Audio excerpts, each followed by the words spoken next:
I've been reflecting on this idea, and the idea is a source of happiness not based on conditioned phenomena, unconditioned happiness.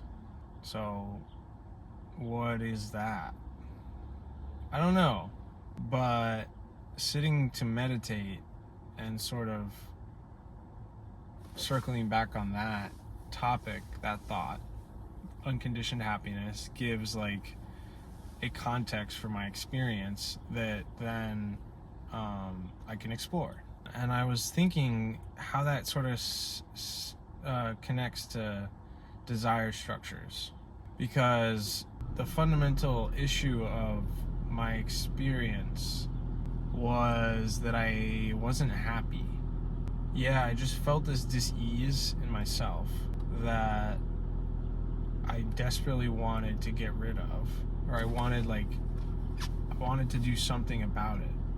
So that manifested like earlier in age, sort of looking at the people around me to give me validation, I guess, or be like, I don't know.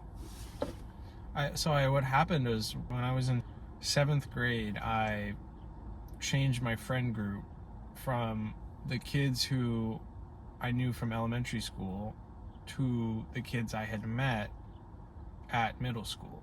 And my sort of recollection now is that the kids from my elementary school were like not interested in girls, at least not openly sort of joking about that, expressing that. They weren't sort of like cursing. I don't know what the actual behavioral manifestations were, but my sort of language for it at the time is that they were like immature. They were like childish. And that I was going through this like process of trying to figure out what it means to be, I guess, like the right thing. I was growing up and trying to figure out how to be the right thing. And I picked the wrong things to be the right thing. And I ended up, along with that shift in friend group, experiencing a shift in things I did that I saw as fun. Like, I started doing drugs. I was experiencing social pressure to be the right thing, as was defined by the group, not the actually internally validated right thing. That didn't solve the dis-ease. In fact, it just made things worse. I felt so stuck because drugs were their own issue. I couldn't be honest with my parents. I was lying to my parents. I was getting in trouble with my parents, which I didn't like that. And also, I was still having these sort of social dissatisfactions with how to be the right thing. And then at the core of it was, I didn't know what the right thing was, and I felt dis-ease. So I went to my parents and I told them of all the drug use, and I told them that I wanted help, and that sort of started my journey towards like intentional path and effort towards growth, towards like solving the issue of, the core of it, this dis-ease with existence. And so I ended up getting sober, and that became the new the new model for what is the right. And that was my first introduction to like a spiritual language. I stayed sober for like 2 years after coming clean, but I still felt a dis-ease. I started taking psych meds, and that was a little bit helpful. And I went to college. I continued to feel this dis-ease with, girlfriends, friends, whatever. Still not totally sure what is the right. And then I went home from college because of COVID. I withdrew from college because I didn't think it made financial sense to pay a full tuition for a sort of half college experience online. And then I was still feeling this dis-ease. I had all this time. I was like, all right, let me sort of take steps. So I started like meditation and journaling, and that actually was positive. And then I started smoking weed, sort of just casually, not with any much intention or significance. And then I started this microdosing of psychedelics and the whole like psychology behind that and therapy of perspective with that, and that was like groundbreaking, but in a good direction. I wish I hadn't started smoking weed alongside it, because it ended up getting a little bit too far out and I entered the sort of psychosis zone. And then I ended up having a spiritual experience where I was no longer using psychedelics or marijuana, and my sense of self was shifting in a way that was scary at the time and also felt extremely real and was revealing to me sort of patterns that I hadn't noticed in this experience before. I had a sort of pinnacle cusp moment of that psychosis, spiritual loss of innocence, and everything came crumbling apart. I saw myself as like, oh, I went crazy, but also that felt super internally validating on a sort of level that I had never experienced before, but also everyone else was calling me crazy. I had done some crazy things. It felt scary, it felt validated and connected. It felt true. It felt inaccessible and mind-blowing. But everything sort of settled back to my ground. I was sober again. I was extremely diseased again. I was out of school and I was looking for more answers. Like I needed a new like way to go, considering this complete like mind-blowing new way I could see the world that felt like it touched the heart of the disease. It felt like there was something there in like spirituality and view of the universe and in self, in that meditation psychedelic world. Something in there was the sort of antidote to this heart of disease that I had manifested and known for a long time.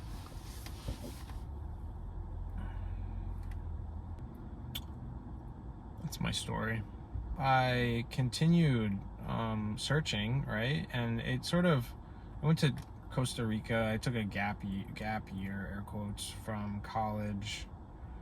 I went to Costa Rica to like just work on a coffee farm. I was exploring, growing up, finding my sense of independence. While I was in Costa Rica, I read a book, The 4-Hour Work Week, by Tim Ferriss, about how to sort of break free from the financial net of society and become a early retiree, financially free human. And one of the questions in the book was like, if you could do any one thing right now and dramatically change your life in the direction that feels intuitively aligned with you, what would it be?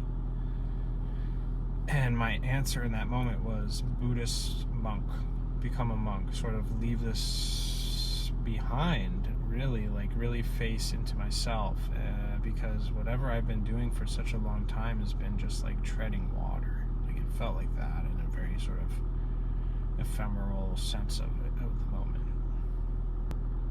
And that moment passed. I went home from Costa Rica. I decided to go back to college. That didn't go as planned. And then I started using psychedelics and marijuana again. And then I started to have this like spiritual inclination again. And I was very sort of intentional this time around. Like I knew I didn't want this psychosis cusp behavioral issues to occur. So I sort of established in that spiritual connection from the psychedelics and drug use. And then I made the intentional action to stop using the psychedelics, stop using any of this conditioned source of happiness, and try to maintain that spiritual sense of experience, connection to experience. So what I did is I decided to become a Buddhist monk, stopped using all substances, I stopped using nicotine, I stopped watching TV, I stopped on the social media, no more pornography and masturbation, and I didn't leave the house for a month, or the property. I left the house into the backyard, I walked to the park, but I went into a month of what I called isolation. And in that, I began practice of Buddhism. I began practice of meditation and learned concepts of loving kindness and equanimity and Eightfold Path and Four Noble Truths and 7 factors of enlightenment. And I found the Dhamma in this coincidentally Dhammic way, intentionally giving up all conditioned sources of happiness and trying to maintain a spiritual connection despite that I had found through condition, through psychedelics. And something in me knew it didn't want to be relying on the psychedelic conditioned phenomena to manifest some spiritual, seemingly otherworldly, mind-blowing sense of well-being that felt heart, like it touched the heart. And that happened, and I left that month of isolation with a new confidence in the Buddhist path. And I went to the monastery. I literally went on Google Maps and typed in Buddhist monastery near me. And I came to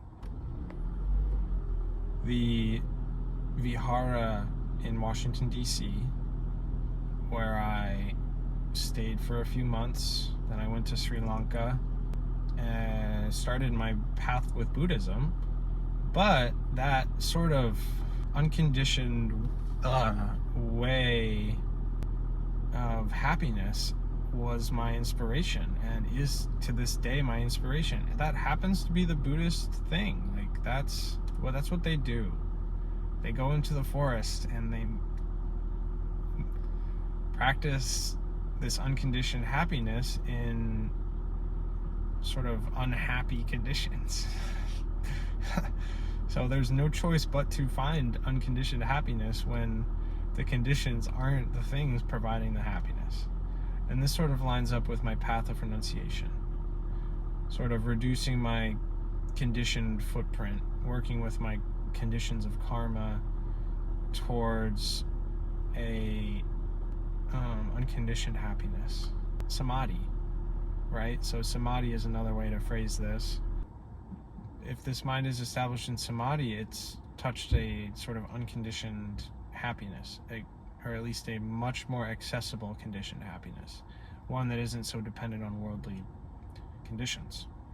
And then so far from worldly conditions, with access to an internally generated happiness, right?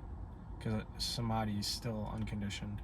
Right samadhi, with this sort of insight of all of this, leads to this enlightenment, which is, something else, sort of. It is it, and it isn't it. Samadhi manifests it, but it is required for the manifestation of it. But samadhi isn't the manifestation of it, but is inherent to it as it is required to manifest it. So they're sort of two sides of the same coin, and the coin being the path. I mean, right samadhi is conveniently the last factor of the path, and then there is right view at the beginning. And the path isn't some sequential thing that I practice. It's a sort of non-chronological manifestation of the right. So, but there's something like wholesome there in like, all right, I have this spiritual happiness. Now I go to the unconditioned forest, or relatively unconditioned forest, and deepen this samadhi, deepen this spiritual connection, and manifest the path. So that is ongoing. That is an ongoing intention and effort and manifestation and joy that I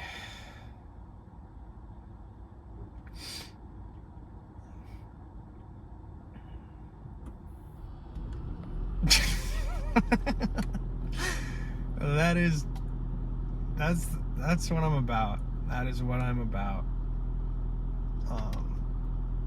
So, and this like enlightenment event. Okay. Like I haven't video on that. I think it's called Some Reflections. I do reflect around this enlightenment sort of idea. But so the path, going back to right view, and then reflecting, there's the three marks of existence: impermanent, unsatisfactory, and non-self. So if those are the three marks of existence, what sense does it make to have desire? Is a good question. Right? So then that question, in my experience, cuts through desire. I have a desire for some object, which this object is inherently impermanent, unsatisfactory, and sort of not who I have to be. That's not who I am. So why do I want that?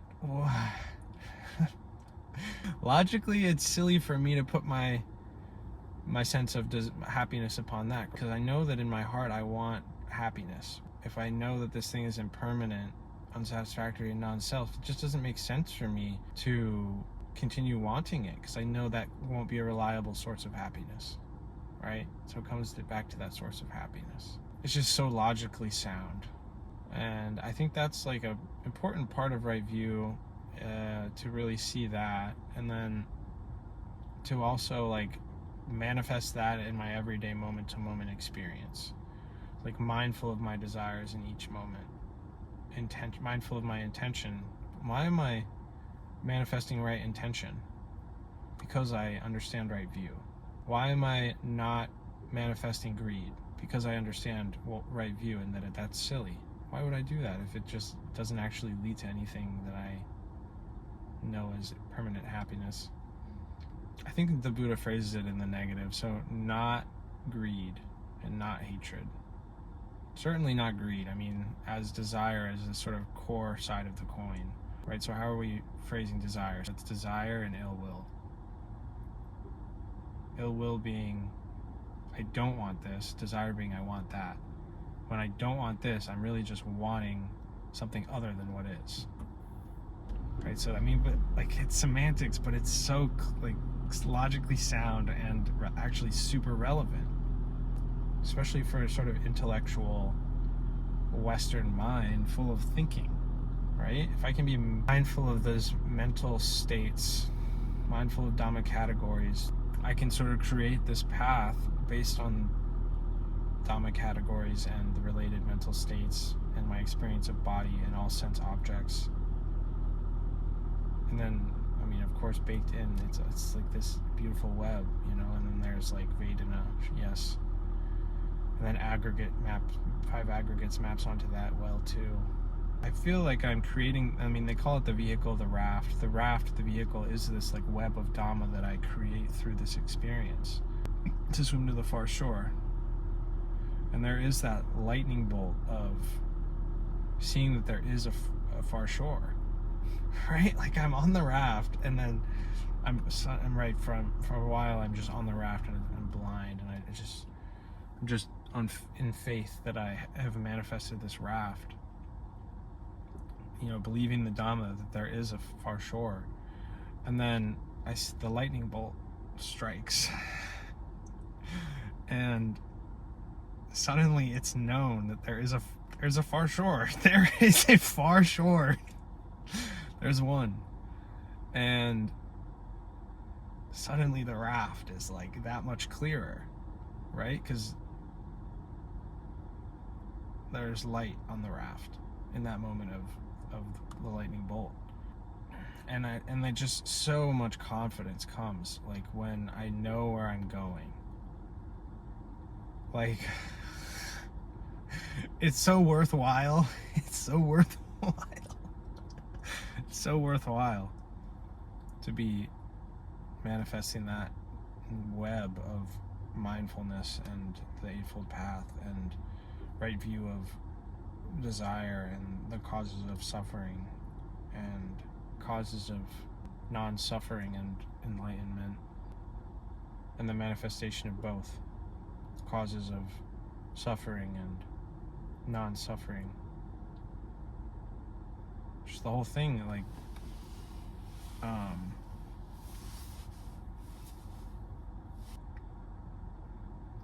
how beautiful. I mean, it's like you just almost can't contain it.